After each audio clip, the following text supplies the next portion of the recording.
बिस्मिल्लाहिर्रहमानिर्रहीम अस्सलाम वालेकुम स्टूडेंट्स। एक बहुत ही मशहूर sentence he goes to school, इसको हम एक्टिव से पैसिव वॉइस में कन्वर्ट नहीं कर सकते। इसके हम रीज़न पढ़ेंगे कि क्यों हम इस सेंटेंस को एक्टिव से पैसिव में कन्वर्ट नहीं कर सकते। डिफरेंट रीज़न इसके पढ़ेंगे और ये जो मैं कंसेप्ट आपको बता रहा हूँ ये आप दूसरे नॉन कन्वर्टेबल सेंटेंसेस पे भी अप्लाई कर सकते हैं। तो सबसे पहला रीज़न पढ़ते हैं। इस सेंटेंस में आप देखें यहाँ जो मेन वर्ब है वो गोज़ है।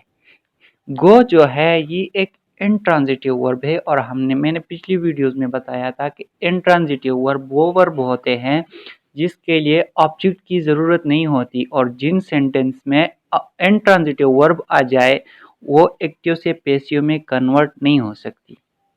अगर ये कंसेप्ट आपको समझ नहीं आया तो मैं एक और तरीके से आपसे बताना चाहूँगा कि पिछले वीडियोस में मैंने कहा था कि सिर्फ वो सेंटेंस हम एक्टिव से पैसिव में कन्वर्ट कर सकते हैं जिनमें डायरेक्ट ऑब्जेक्ट हो।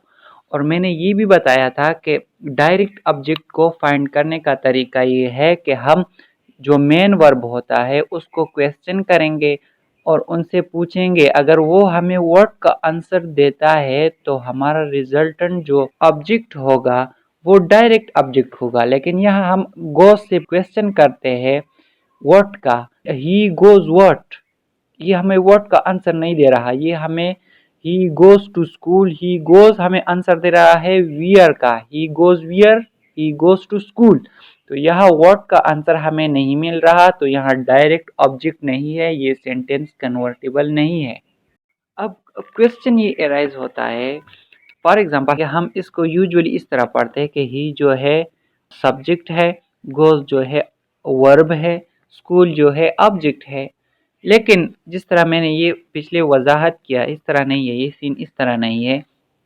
अब देखिए क्वेश्चन अराइज होता है, अगर गोज इंट्रांजिटिव वर्ब है तो इस सेंटेंस में जिसके लिए ऑब्जेक्ट की ज़रूरत नहीं होती तो फिर इस सेंटेंस में ये स्कूल क्या है, इसका कंसेप्ट क्या है, ये स्कूल फिर यहाँ क्या कर रहा है। अगर गोज के लिए जो एक इंट्रांजिटिव वर्ब है इसके लिए ऑब्जेक्ट की ज़रूरत नहीं है तो फिर ये स्कूल यहाँ क्या कर रहा है।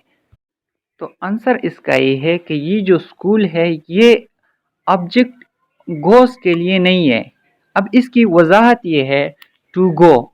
अब इस टू गो को अगर हम देखें तो ये एक टू जो है एक प्रीपोजिशन है, स्कूल एक नाउन है, तो ये एक प्रीपोजिशनल फ्रेज बनाता है और इस प्रीपोजिशनल फ्रेज ने add something to the meaning of a verb is called adverb. तो ये प्रीपोजिशनल फ्रेज जो है इसने यहाँ पर एडवर्ब का काम किया है गोस के लिए, ये गोस के लिए एक एडवर्बियल है। और आखिरी पॉइंट हमने डिटेल के साथ पढ़ा था कि जब मेन वर्ब हमें आंसर देता है व्हाट का तो ये जो रिजल्टेंट ऑब्जेक्ट होगा वो डायरेक्ट ऑब्जेक्ट होगा। अगर हमें टू हुम का या हुम का आंसर देता है तो ऑब्जेक्ट इनडायरेक्ट ऑब्जेक्ट होगा।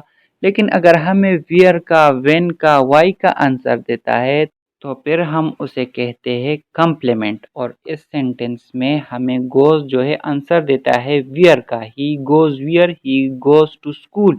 तो ये टू स्कूल जो है जो एक प्रीपोजिशनल फ्रेज है और एक एडवर्बियल है, ये यहाँ पर एज अ कम्प्लीमेंट इस्तेमाल हुआ है। इस पूरे डिस्कशन के समरी ये है कि इस सेंटेंस में ही गोज टू स्कूल में डायरेक्ट ऑब्जेक्ट नहीं है, इस वजह से हम इसको एक्टिव से पैसिव में कन्वर्ट नहीं कर सकते।